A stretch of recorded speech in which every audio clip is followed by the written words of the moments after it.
Hello friends, welcome to my love channel Vinayaka law studies. हमारी BNS की series चल रही है जिसमें हमने कल अपना सेक्शन 124, 125 एसिड अटैक से रिलेटेड सेक्शन कवर किए थे। आज हम स्टार्ट करने वाले हैं अपना सेक्शन 127, 126, जिसमें हम पढ़ने वाले हैं रॉन्गफुली रिस्ट्रेन और रॉन्गफुली कन्फाइनमेंट। रॉन्गफुली कन्फाइनमेंट के बारे में हम थोड़ा सा जान लेते हैं। ये सेक्शन पहले आईपीसी में 340, 342, 343 और 345 और काफ़ी सारे सेक्शन यानी 47 तक हुआ करते थे, जो अब मर्ज करके एक ही सेक्शन बना दिया गया है। यानी इतने सारे सेक्शन को उस सब सेक्शन के साथ साथ ओनली 127 में कवर किया गया है। अब हम आज इसी के बारे में पढ़ने वाले हैं कि रिस्ट्रेन यानी रॉन्गफुली रिस्ट्रेन क्या होता है और रॉन्गफुली कन्फाइनमेंट क्या होता है। ये सीरीज आपकी एपीओ, एलएलबी, जुडिशरी किसी भी स्टेट से आप दे रहे हैं, सब में फ्रूटफुल होगी। तो आप हमारी क्लास में बने रहिए, जुड़े रहिए। चलिए बिना टाइम वेस्ट किए हमारी क्लास, आज की इम्पोर्टेंट क्लास है, उसको स्टार्ट कर लेते हैं। आज हम बात करने वाले हैं सेक्शन हमारा 126, जो किससे डील करता है, जो डील करता है रॉन्गफुली रिस्ट्रेन। अब रॉन्गफुली रिस्ट्रेन का मतलब क्या होता है? रॉन्गफुली रिस्ट्रेन का मतलब होता है कि किसी व्यक्ति को किसी एक रास्ते से जाने से रोक देना, यानी उसके रास्ते में बाधा डाल देना। वो भी कैसे? किसी एक साइड से। यानी अगर कोई सीधा जा रहा है, आपने सीधे जाते हुए उसके रास्ते में क्या कर दिया? उसको रोक दिया, उसको आगे जाने से रोक दिया। क्या कहलाता है? ये रॉन्गफुली रिस्ट्रेन कहलाता है। अब रॉन्गफुली रिस्ट्रेन को हम अपने बियर एक्ट से डील करते हैं कि बियर एक्ट में इसको क्या कैसे बताया गया है। इसका सबसेक्शन 1 कहता है who ever voluntary obstruct any person so as to prevent that person from proceeding in the direction in which that person has a right to proceed। यानी अगर कोई व्यक्ति किसी को एक डायरेक्शन से रोक देता है, वो भी कौन सी डायरेक्शन से, जहां से जाने का उसका क्या है, राइट है, इज सेड रॉन्गफुली रिस्ट्रेन। तो ये क्या कहलाएगा? ये रॉन्गफुली रिस्ट्रेन कहलाएगा। मतलब अगर आप किसी व्यक्ति के मार्ग में क्या डालते हैं, बाधा डाल लेते हैं, यानी किसी व्यक्ति को एक साइड से जाने से उसकी जो स्वेच्छा है, यानी वो अपनी इच्छा से जहां से जाना चाहता है, और आप क्या कर रहे हैं, उसी के रास्ते में क्या डाल रहे हैं, बाधा डाल रहे हैं, यानी उसको जाने से रोक दे रहे हैं, तो क्या कहलाएगा? ये रॉन्गफुली रिस्ट्रेन कहलाएगा। इसमें एक्सप्लेनेशन क्या कहता है? The obstruction of private way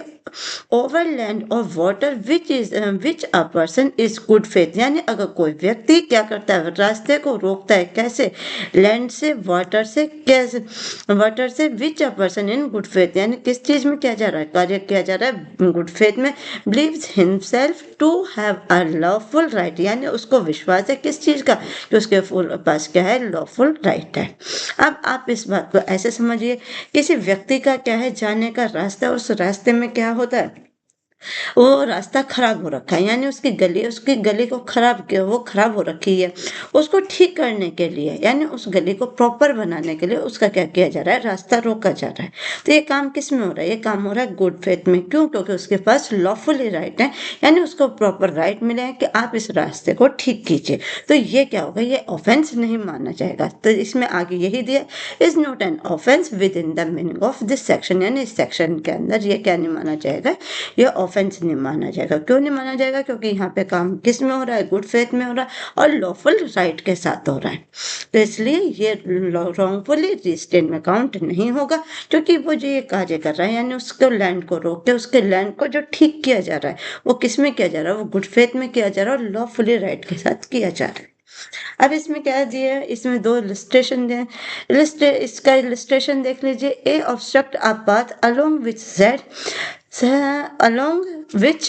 Z has a right to pass, A not believing in good faith that he has a right to stop path, Z is thereby prevented from passing a wrongfully restrained Z। यानी इसमें क्या कहता है, इसमें कहता है ए, यानी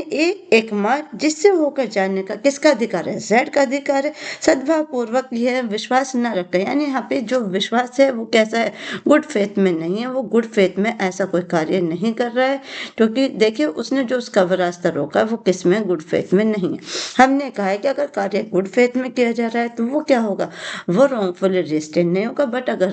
कार्य किस में किया जा रहा है, गलत भावनाओं के साथ किया जा रहा है, यानी गुड फेथ के साथ नहीं किया जा रहा, तो वो कार्य गलत होगा। तो क्या करता है, उसके क्या करता है, मार्ग में बाधा डाल देता है। कैसे मार्ग में? जिस दिशा से उसके पास यानी ए के पास जाने का अधिकार है, यानी उसके मार्ग को क्या कर देता है, वो रोक देता है। तो ऐसे में यह ने क्या किया है, यह ने सदोष अवरोध किया, यानी ए रॉन्गफुली रिस्ट्रेन सेट। तो ए ने क्या किया है, रॉन्गफुली रिस्ट्रेन किया है, किसको किया है, सेट को। यानी अगर ए जानबूझकर जेड के पास जेड के रास्ते में क्या करता है, बाधा डाल देता है, उसको एक साइड से जाने को, right to stop the path, यानी उसको क्या कर रहा है, जहां से उसको जाने का क्या है, अधिकार है, और उसको गुड फेथ में ना होकर क्या कर रहा है, उसके मार्ग में बाधा डाल रहा है। तो ए ने क्या किया है, ए ने रॉन्गफुली रिस्ट्रेन का अपराध किया, यानी उसको जानबूझकर उस रास्ते से जाने से रोका है जहां से जाने का जेड के पास क्या था, राइट है। जो इन्होंने दिया, Z has a right to pass, यानी जेड के पास क्या है, राइट है उस रास्ते से गुजरने का। तो ए ने क्या किया, बिना मतलब कि इंटेंशनली क्या हुआ, उसके रास्ते को रोक दिया। तो ये क्या होगा, ये जानबूझ के अपराध किया है, यानी उसने रॉन्गफुली रिस्ट्रेन किया है। अब इसका क्लोज टू हमसे क्या कहता है, हु एवर रॉन्गफुली रिस्ट्रेन, यानी अगर कोई व्यक्ति क्या कर रहा है, रॉन्गफुली रिस्ट्रेन करता है किसको, any person shall be punished, तो उसको क्या किया जाएगा, पनिश्ड किया जाएगा। कितना, सिंपल विद इम्प्रिजनमेंट, यानी कैसी इम्प्रिजनमेंट है, सिंपल है। इन चीजों को हमेशा कहती हूँ, ध्यान रखिए कि इम्प्रिजनमेंट कैसे दिया गया। जहाँ इम्प्रिजनमेंट है, इम्प्रिजनमेंट का मतलब होता है किसी भी तरह का, यानी अगर सिंपल और रिग्रेस नहीं दी हुई तो वहां पे किसी भी तरह की पनिशमेंट हो सकती, और जहाँ पे स्पेसिफाइड किया है कि पनिशमेंट कैसी होगी, सिंपल हो गया, रिग्रेस, तो ये चीज आपको पता होनी चाहिए। तो यहाँ पे कैसी पनिशमेंट दी गई है, सिंपल पनिशमेंट दी गई। कितनी होगी, जो 1 मंथ तक की हो सकती है, यानी उसको कितनी सजा दी जाएगी, अगर कोई व्यक्ति किसी को जानबूझकर उसके मार्ग में बाधा डालता है जहां से उसे गुजरने का अधिकार है, तो ऐसे में क्या कहला जाएगा, वो रॉन्गफुली रिस्ट्रेन कहला जाएगा, यानी सदोष परिरोध कहलाया, अश्वदोष अवरोध कहलाया जाएगा, यानी वो जानबूझकर उसका क्या कर रहा है, रास्ता रोक रहा है। तो ऐसे में उसे सजा कितनी मिलेगी, 1 महीने की, और उसको क्या करना पड़ेगा, 5000 का उसको क्या मिलेगा, जुर्माना भी, या दोनों हो सकते हैं, यानी सजा और जुर्माना दोनों भी। बट इसका जो एक्सेप्शन है, एक्सेप्शन यही कहता है, अगर ऐसा कोई कार्य गुड फेथ में किया जा रहा है, लॉफुल राइट के साथ किया जा रहा है, तो ये क्या होगा, ये अपराध नहीं माना जाएगा। जाते हैं हम अपना सेक्शन 127 हमसे क्या बताता है, रॉन्गफुली कन्फाइनमेंट। रॉन्गफुली रिस्ट्रेन का मतलब था एक रास्ते को रोकना, और रॉन्गफुली कन्फाइनमेंट का मतलब होता है यानी उसके सभी रास्तों को रोकना, यानी उसको किसी भी रास्ते से बाहर न जाने दिया जाना। वो क्या कहलाता है, वो रॉन्गफुली कन्फाइनमेंट कहलाता है। 127 हमसे क्या कहता है, whoever wrongfully restrain an person in such a manner to prevent that person from proceeding beyond certain circumscribing limits is said wrongfully to confine that person, यानी अगर कोई व्यक्ति किसी व्यक्ति को क्या कर रहा है, चारों तरफ से जाने से क्या कर रहा है, रोक दे रहा है, यानी उसकी हर तरफ के लिमिट से जाने से उसको क्या कर रहा है, रोक दे रहा है, तो क्या कहलाता है, रॉन्गफुली कन्फाइन, यानी उसको क्या कहेंगे, हम उसको रॉन्गफुली कन्फाइन कहेंगे। अब इसको किससे, इलस्ट्रेशन से समझना आसान हो जाएगा। यानी देखिए, रॉन्गफुली कन्फाइनमेंट का मतलब होता है कि अगर आप एक व्यक्ति को किसी कमरे में बंद करके रख दे, या किसी को अगर खुली भी जगह है और उसके चारों तरफ आप किसी भी व्यक्तियों को खड़ा कर दो, ये कह दे कि इसको यहाँ से बाहर नहीं जाने देना, तो क्या कहलाएगा, दोनों कंडीशन में रॉन्गफुली कन्फाइनमेंट कहलाएगा। इलस्ट्रेशन ए हमसे क्या कहता है, A cause Z to go within a valid space and lock Z, यानी ए क्या करता है, जेड को क्या करता है, लॉक कर देता है। कहाँ लॉक कर देता है, एक रूम में। जेड इज दस prevented from proceeding in any direction beyond circumscribing line of wall, यानी ए के पास क्या है, कोई भी डायरेक्शन नहीं है कि वो उससे क्या कर सके, दीवारों से बाहर जा सके। यानी इसमें क्या कहता है, यह को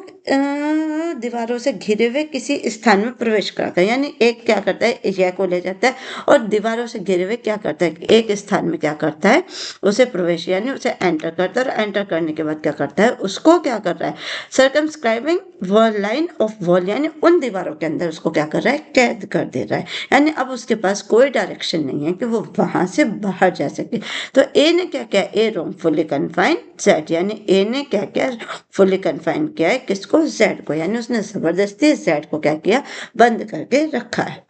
बी क्या कहता है illustration, A places men with fireman at the outlets of building, यानी ए क्या करता है, फायरमैन को आउटलेट करता है किसके, बिल्डिंग के चारों ओर, यानी बंदूकधारी व्यक्तियों को बिल्डिंग के चारों ओर क्या करता है, खड़ा कर देता है। एंड टेल्स, और कहता है Z that they will fire, अगर जेड बाहर चाहता है तो वो क्या करें, उस पर फायर करते हैं, यानी उस पर क्या करें, गोली चला दें। At Z, if Z attempt to leave the building, अगर जेड क्या करता है, अटेम्प्ट करता है, क्या अटेम्प्ट करता है, बिल्डिंग को छोड़ने की, तो ए रोंगफुली कन्फाइन जेड, तो इसमें भी क्या किया, ए ने रोंगफुली कन्फाइन किया है, किसको किया है, जेड को, यानी उसने क्या किया, ए ने एक प्लेस में, एक प्लेस के चारों ओर क्या किया, बंदूक, जिन्होंने बंदूक ली, यानी बंदूकधारी व्यक्ति को क्या किया, बिल्डिंग के चारों ओर खड़ा कर दिया, और उनसे कहा कि अगर जेड इस रास्ते से बाहर जाने की कोशिश करता है तो आप क्या करें, जेड पर फायर करते हैं, यानी उस पर गोली चला दें, ताकि जेड क्या ना कर सके, बाहर बिल्डिंग से बाहर जाने का अटेम्प्ट ना कर सके। तो ए ने क्या किया, रोंगफुली कन्फाइन किया, किसको किया, जेड को। नेक्स्ट सबसेक्शन 2 क्या कहता है, सबसेक्शन 2 हमसे कहता है whoever wrongfully confine any person, यानी ये क्या बताता है, सबसेक्शन 2 हमें इसकी क्या बताता है, पनिशमेंट बताता है कि अगर कोई व्यक्ति रोंगफुली कन्फाइन करता है, किसको करता है, एनी पर्सन, यानी किसी भी व्यक्ति को, शैल be punished with the imprisonment of either description term which may extend 1 year, यानी उसको कितने साल की सजा, 1 साल का कारावास दिया जाएगा, कब, अगर वो उसको रोंगफुली कन्फाइन करता है,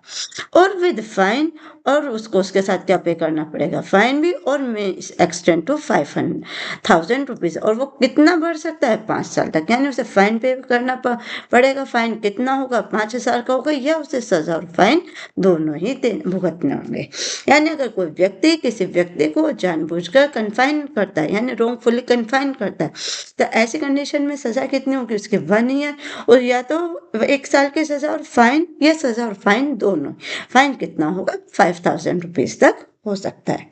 नेक्स्ट आते हैं सबसेक्शन 3 क्या कहता है इसका, सबसेक्शन 3 हमसे कहता है whoever wrongfully confine any person for 3 days, यानी अगर कोई व्यक्ति किसी व्यक्ति को 3 डेज यानी 3 दिन या उससे ज्यादा के लिए क्या करता है, कन्फाइन करके रखता है, यानी देखिए एक तो कन्फाइन क्या हुआ कि थोड़ी देर के लिए किया, या कोई टाइम लिमिट नहीं है, ऊपर सिर्फ हमने जो सबसेक्शन 1 और 2 में पढ़ा है तो सिर्फ ये पढ़ा कि अगर कन्फाइन करके रखता है तो उसकी कितनी सजा है। अब 3 हमसे कहता है अगर किसी व्यक्ति को 3 दिन या उससे ज्यादा, यानी 3 डेज और मोर, यानी 3 दिन या उससे ज्यादा क्या किया जा रहा है, कन्फाइन किया जा रहा है, उसको बंद करके रखा जा रहा है, तो ऐसे कंडीशन में कितनी सजा होगी, which with imprisonment either description for a term may extend to 3 years। तो यानी अगर कोई व्यक्ति किसी व्यक्ति को 3 दिन या उससे ज्यादा दिनों के लिए क्या करता है, कन्फाइन करके रखता है रोंगफुली, तो उसको कितनी सजा होगी, उसको 3 साल तक की सजा होगी, और उसके साथ क्या होगा, फाइन देना पड़ेगा, फाइन कितना होगा, 10,000, यहाँ क्या हुआ 10,000, यानी उसकी जो फाइन है वो बढ़ गई है, क्योंकि देखिए यहाँ पे सजा भी बढ़ी है, क्राइम भी बढ़ा है, तो अगर क्राइम बढ़ा है तो उसकी सजा भी बढ़ी है, जो पहले कितना था 5,000 और अब बढ़ के कितनी हो गई 10,000, यानी आपको सजा कितनी हुई यहाँ पे 3 साल की, और कितना फाइन कितना हुआ 10,000, या उसको सजा और फाइन यानी विद बोथ, या तो सजा होगी और फाइन होगा, या सजा और फाइन दोनों ही उसको देने पड़ेंगे। नेक्स्ट सबसेक्शन 4 क्या कहता है, सबसेक्शन 4 हमसे कहता है whoever wrongfully confine any person from 10 days और मोर, यानी अगर कोई व्यक्ति किसी व्यक्ति को कन्फाइन करके रखता है कितना 10 दिन या 10 दिन से ज्यादा, उसको कितनी सजा होगी, उसकी सजा होगी कम से कम 5 साल, यानी उसको सजा 5 साल तक की दी जाएगी, and also be liable to fine, उसको क्या करना पड़ेगा, फाइन भी पे करना पड़ेगा, which shall not less than 10,000 rupees, यानी जो कम से कम कितना होगा 10,000 से कम नहीं होगा। कब सजा भी 5 साल की बढ़ गई है, क्यों, क्योंकि उसको कितना टाइम पे कन्फाइन करके रखा गया, उसको 10 दिन या 10 दिन से ज्यादा के लिए अगर क्या किया जाता है, रोंगफुली कन्फाइन करके रखा जाता है, तो ऐसे में सजा कितनी है उसकी 5 साल। 5 साल के साथ क्या है, उसको आल्सो बी लायबल फाइन, यानी उसको क्या करना पड़ेगा, फाइन भी देना पड़ेगा, यानी अब बोथ का सिस्टम नहीं है कि या तो फाइन होगा या नहीं, यहाँ फाइन मैंडेटरी है, यानी सजा और फाइन दोनों ही होंगे। और फाइन कितना पे करना पड़ेगा, फाइन उसको पे करना पड़ेगा 10,000 रुपीज, यानी 10,000 तक उसको क्या करना पड़ेगा, उसको फाइन देना पड़ेगा। कब, अगर वो व्यक्ति उसको 10 दिन या 10 से ज्यादा दिन के लिए रोंगफुली कन्फाइन करके रखता है। नेक्स्ट आ जाते हैं सबसेक्शन 5 क्या कहता है। सबसेक्शन 5 कहता है whoever keeps any person in wrongful confinement, यानी अगर कोई व्यक्ति किसी व्यक्ति को क्या करता है, wrongful confine करके रखता है। क्यों कर रहा है अब यहाँ पे वो, knowing that a writ for the liberation of any person has been duly issued, यानी इसमें क्या कहता है 5 में, यह कोई व्यक्ति यह जानते हुए किसी व्यक्ति को परिरोध में रखता है कि उस व्यक्ति को छोड़ने के लिए क्या हो चुकी है, रिट जारी हो चुकी है। अब रिट जारी होने का मतलब समझिए, आपने हैबिस कॉर्पस के रिट जब हमने कॉन्स्टिट्यूशन डील किया था तो वहां पे पढ़ी थी कि हमने 5 रिट्स, अगर आप नहीं जानते आप हमारी क्लास में जाइए, यहाँ पे 5 रिट्स के बारे में आपको डिटेल में पढ़ाया गया है, आपको क्लास मिल जाएगी, आप वहां से भी पढ़ सकते हैं। यानी अगर किसी व्यक्ति के लिए क्या हो रहा है कि हैबिस कॉर्पस की रिट जारी हो चुकी है, यानी उस व्यक्ति को बंदी प्रत्यक्षीकरण से आजाद करने की, यानी आप समझिए एक व्यक्ति है जेल के अंदर है, जेल में उसे उसकी सजा पूरी हो चुकी है और अब उसे छोड़ने के क्या हुए, आदेश पास हो चुके हैं।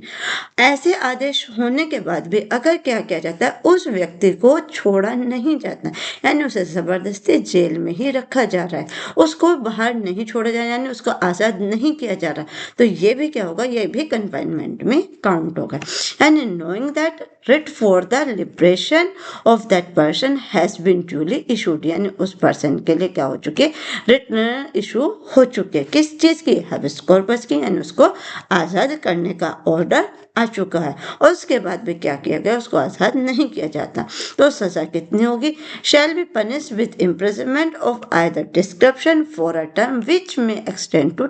2 years, यानी उसमें कितनी सजा होगी, उसमें 2 साल की सजा होगी। In addition of any term of imprisonment, और इसके अलावा अगर कोई और सजा है, यानी इस सजा से अलावा, इस सेक्शन के अलावा अगर और भी कोई सजा है तो वो भी क्या होगी, उसको वो भी सजा मिलेगी।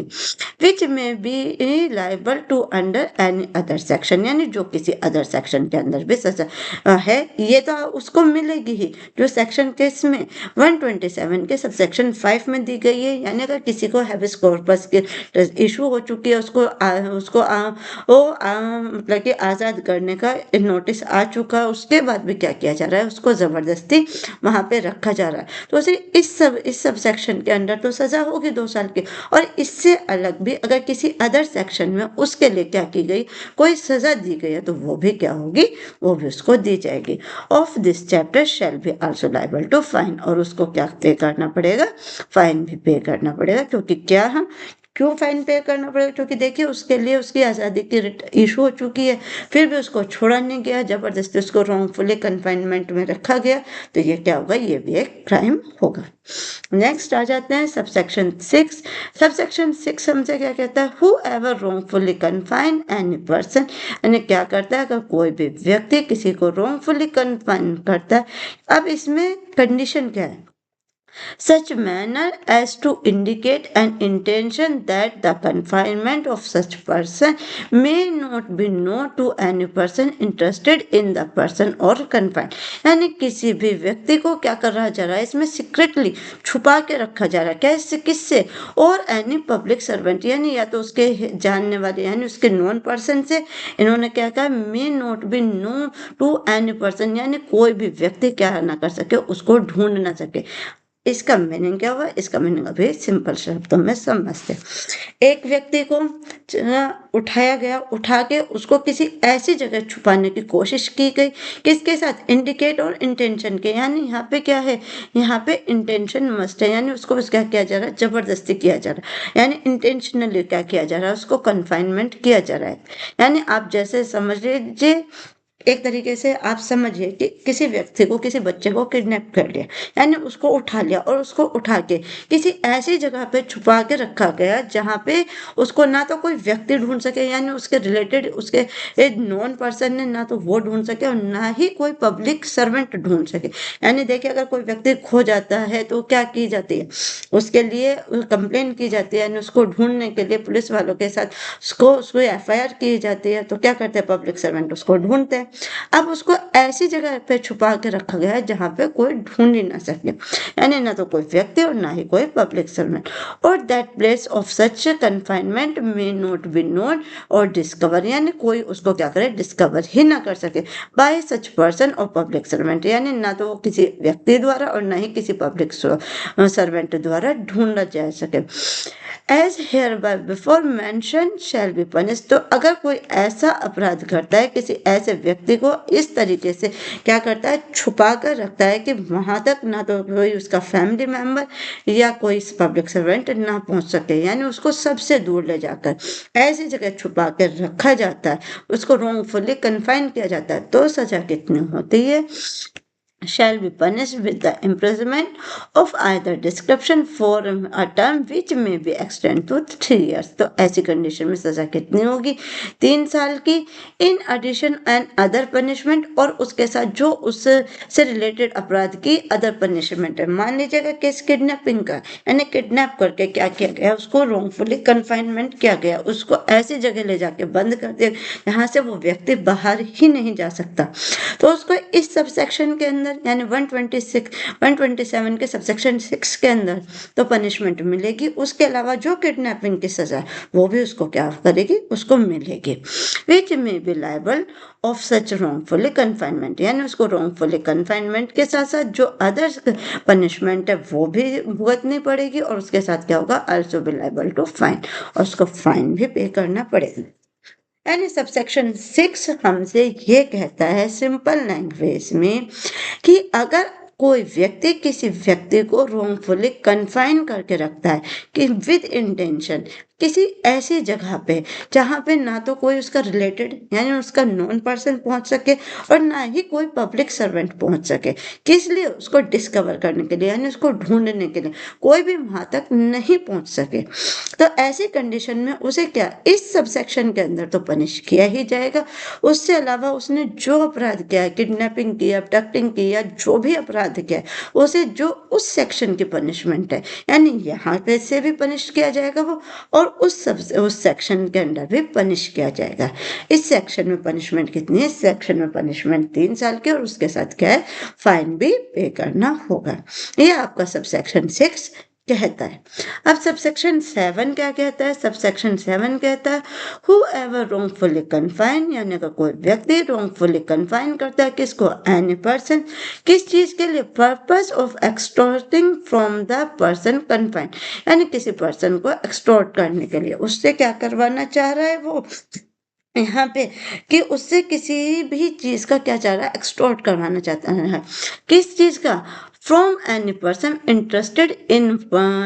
person confined any property or valuable security, यानी किसी भी valuable property या valuable security को ढूंढने के लिए, चाहने के, यानी अगर उसके पास मान लीजिए कोई भी उसके पास क्या है, कोई भी संपत्ति है या मूल्यवान प्रतिभूति है, वो क्या चाहता है, उससे वो चीजें लेना चाहता है, यानी वो कह रहा है कि भाई जो भी ये चीज है तू मुझे दे, वो उसे देना नहीं चाहता, वो उसको क्या कर रहा है, wrongfully confine, यानी उसको एक जगह पे बंद करके रख देता है कि जब तक तू ये प्रॉपर्टी मुझे नहीं देगा मैं तुझको नहीं छोड़ूंगा। तो ये भी क्या होगा, ये भी एक अपराध माना जाएगा। और consulting on that person confined any person, और क्या किया जा रहा है, कन्फाइन किया जा रहा है किसको, एनी पर्सन को interested in such person to do anything illegal, यानी उससे क्या किया जा रहा है, इलीगल कार्य कराया जा रहा है, यानी या तो उससे सिक्योर यानी any property or valuable security के लिए या किसी भी इलीगल कार्य को करवाने के लिए।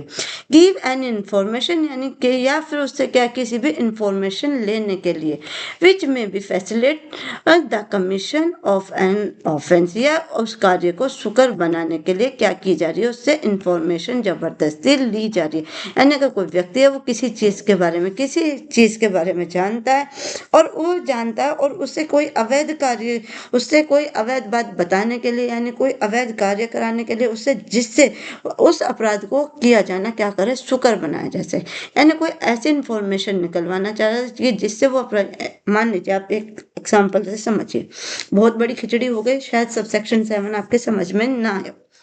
मान लीजिए एक व्यक्ति है, वो किसी बैंक में जाके क्या करना चाहता है, चोरी करना चाहता है। अब वहां का कोई कर्मचारी है, एग्जाम्पल से हम समझ रहे हैं, वहां का कोई कर्मचारी है, वो क्या करता है, उस व्यक्ति को क्या करता है, रॉन्गफुली कन्फाइन करके अपने पास रख लेते हैं, यानी उसको एक कमरे में कैद कर लेते हैं। अब उससे क्या किया जा रही है, इंफॉर्मेशन निकलवाई जा रही कि वहां पे ताले कैसे हैं, वहां की चाबियां कहाँ हैं, या वहां पे जो सिक्योर वो प्रॉपर्टी रखी है, जो भी चीज है वो कहाँ रखी है, कैसे रखी है। तो उसको क्या किया जा रहा है, उसको प्रेशर देके, यानी उससे अवैध कार्य किया जा रहा है, अवैध कार्य करवाया जा रहा है। क्यों करवाया जा रहा है, ताकि वो फैसिलिट द कमीशन, यानी वो जो उन्होंने जो ऑफेंस की तैयारी की है, अपने दिमाग में प्रिपरेशन की है, यानी वहां जाएंगे, हम बैंक का ताला तोड़ेंगे और चोरी करेंगे, तो वो अपने कार्य को क्या करें, सुकर बना सके, यानी अपराध कमिट कर सके। आई होप अब आपको सबसेक्शन 7 अच्छे से समझ आ गया होगा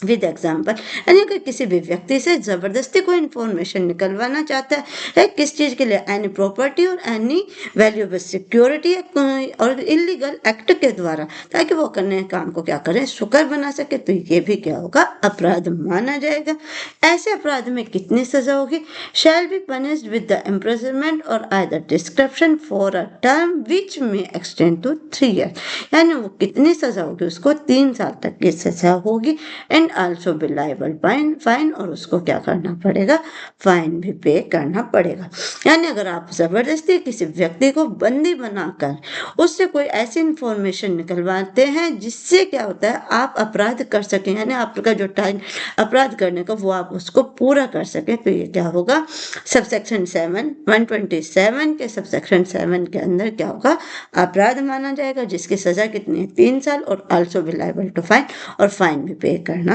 होगा। आज का नेक्स्ट और लास्ट सबसेक्शन यानी सबसेक्शन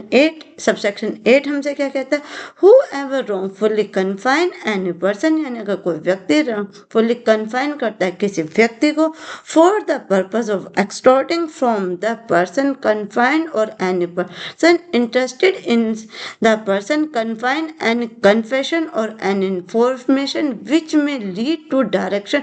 of offense misconduct, यानी अगर किसी व्यक्ति को किसी गलत कार्य को करने के लिए क्या किया जा रहा है, कन्फेशन कराया जा रहा है, उस व्यक्ति को मजबूर करके कोई इंफॉर्मेशन निकलवाई जा रही है, क्यों, ताकि वो अपना क्या कर सके, वो अपना जो उनका डायरेक्शन ऑफ एन ऑफेंस, यानी जो अपना ऑफेंस है वो मिसकंडक्ट कर सके, for the purpose of constituting the person confined of any person interested in person confined to the restore or cause restoration of any property or valuable security,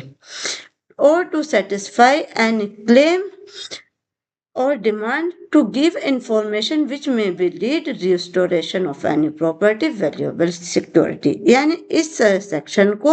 आप simple language में समझ सकते हैं कि अगर कोई व्यक्ति किसी व्यक्ति को इस उद्देश्य से क्या करता है, उसका wrongfully कन्फाइन करता है ताकि उससे कोई जानकारी क्या की जा सके, जानकारी ली जा सके, किस चीज की, अपराध या कदाचार का पता चल सके, यानी उसने किसी भी इंफॉर्मेशन को उससे निकालने की, यानी किसी भी मिसकंडक्ट, कोई भी कदाचार, यानी कोई भी ऑफेंस के बारे में क्या करना है, उससे उस जानकारी निकाली जा सके, किस तरह की कि वह व्यक्ति उससे, उसको क्या किया जा रहा है, मजबूर किया जा रहा है, उसको क्या किया जा रहा है, प्रेशर डाल के, यानी उसको मजबूर करके उससे कोई इंफॉर्मेशन निकाली जा रही है, या उससे क्या किया जा रहा है, किसी संपत्ति यानी प्रॉपर्टी या वैल्यूएबल सिक्योरिटी की क्या की जा रही है, डिमांड की जा रही है, यानी उससे मांगी जा रही है, एनी क्लेम और डिमांड, यानी उससे या तो कोई प्रत्याभूति, मान लीजिए एक व्यक्ति ने एक व्यक्ति को उठाया और उससे कहा कि या तो तू कन्फेशन कर, कि भाई देखिए इसके 2-3 कंडीशन है, एक तो ये हो गया कि आपने कोई अपराध तो खुद किया, एक व्यक्ति ने खुद चोरी की, अब वो चोरी के इल्जाम में किसी दूसरे व्यक्ति को जबरदस्ती फंसाना चाह रहा है, उसने क्या किया, उस व्यक्ति को उठाया, अपने पास कैद करके रखा, अब उस पर प्रेशर डाल रहा है कि तू कन्फेस कर, तू ये चीज मान कि चोरी मैंने नहीं तूने की, तो ये भी क्या हो गया, रॉन्गफुली कन्फाइनमेंट हो गया। या उस व्यक्ति से क्या डिमांड की जा रही है, वह प्रॉपर्टी या वैल्यूएबल सिक्योरिटी की, कि भाई ये व्यक्ति जब ही छोड़ा जाएगा जब आप क्या दोगे, या तो वैल्यूएबल सिक्योरिटी दोगे या प्रॉपर्टी दोगे। तो ये सब क्या कि इस चीज की क्या की जा रही है, डिमांड की जा रही है। या रिस्टोरेशन ऑफ एनी प्रॉपर्टी, या किसी प्रॉपर्टी को अपने पास प्रॉपर्टी और वैल्यूएबल सिक्योरिटी को कि ये चीज तुम मुझे ला के दो, इस चीज के लिए क्या किया जा रहा है, उसको मजबूर किया जा रहा है। तो वो क्या कहलाएगा, वो भी सेक्शन के अंदर अपराध कहलाया जाएगा। यानी आप अगर जबरदस्ती किसी व्यक्ति से कोई भी क्या करते हैं, तो प्रॉपर्टी या वैल्यूएबल सिक्योरिटी की डिमांड करते हैं, या कन्फेशन कराकर उसको मजबूर कराकर किसी अपराध का कन्फेशन कराते हैं, तो क्या कहलाया जाएगा, सबसेक्शन 8 के अंदर अपराध कहलाया जाएगा। और ऐसा अपराध होता है तो उसमें कितनी पनिशमेंट है, पनिश विद द इम्प्रिजनमेंट और at the description for a term which may be extend to 3 years। यानी ऐसी कंडीशन में उसे कितनी सजा होगी, 3 साल की, and also be liable to fine, और उसको फाइन भी पे करना होगा। यानी अगर किसी व्यक्ति को जबरदस्ती क्या किया जा रहा है, उसको जबरदस्ती उससे कन्फेशन किया जा रहा है, उससे वैल्यूएबल सिक्योरिटी या प्रॉपर्टी की डिमांड की जा रही है, और उसको प्रेशर में लेकर कि भाई तू ये चीजें हमें ला के दे, या अपना कोई अपराध उसके ऊपर डाला जा रहा है, उसको मजबूर किया जा रहा है कि तू इसको कन्फेस कर कि ये तूने ही ये अपराध किया है, या उससे कोई भी इंफॉर्मेशन किससे, इलीगल तरीके से निकलवाई जा रही है। तो ये सब सेक्शन 8 127 के सब सेक्शन 8 के अंदर क्या माना जाएगा, अपराध माना जाएगा, जिसमें सजा कितनी है, 3 साल की, और उसके साथ क्या है, फाइन भी होगा। तो यहाँ पे आज हमारा सेक्शन 126 127 कंप्लीट हो जाता है, जो किससे डील करता है, जो हमारा रॉन्गफुली रिस्ट्रेन और रॉन्गफुली कन्फाइनमेंट से डील करता है। नेक्स्ट कल की क्लास में हम बात करने वाले हैं क्रिमिनल फोर्स और असोल्ट के बारे में, जो बहुत इम्पोर्टेंट सेक्शन है। देखिए इन क्लास में बने रहिएगा, ये क्लास आपके लिए बहुत ही हेल्पफुल होने वाली है। यानी आप इन क्लास में जुड़े रहेंगे तो आप अच्छे से समझ पाएंगे कि इन क्लासों का मोटिव क्या है और किस उद्देश्य से क्लासें बनाई जा रही है। इन क्लासों का उद्देश्य ये है कि आप सिर्फ डायरेक्ट को ना पढ़ें, बल्कि सिंपल लैंग्वेज में, इजी लैंग्वेज में भी आप इनको डील कर सकते हैं। यानी आप इन सेक्शंस को समझ सकते हैं, इनकी पनिशमेंट क्या है ये भी समझ सकते हैं। तो इस क्लास का जो मोटिव है वो यही है कि आपके लिए डायरेक्ट को इतना ईजी बना देना ताकि आप अपना किसी भी तरह का कोई भी एग्जाम दे रहे हैं वो आसानी से अटेम्प्ट कर सकें। आप अगर एपीओ का एग्जाम दे रहे हैं तो एपीओ की भी हमारी सीरीज चल रही है, आप वहाँ आ सकते हैं, वहाँ के पढ़ सकते हैं ताकि आपका एपीओ का भी एग्जाम अच्छा हो और आप उसको क्रैक कर सकें। क्लास आपको अच्छी लग रही हैं तो आप इन्हें लाइक कीजिए, अपने दोस्तों के साथ शेयर कीजिए। यानी जिन लोगों को इन क्लास की ज़रूरत है आप उनको वहाँ तक पहुँचा सकते हैं। चैनल को सब्सक्राइब कीजिए ताकि आने वाली सारी वीडियो आप तक आ सके। आज के लिए बस इतना ही। Thank you so much.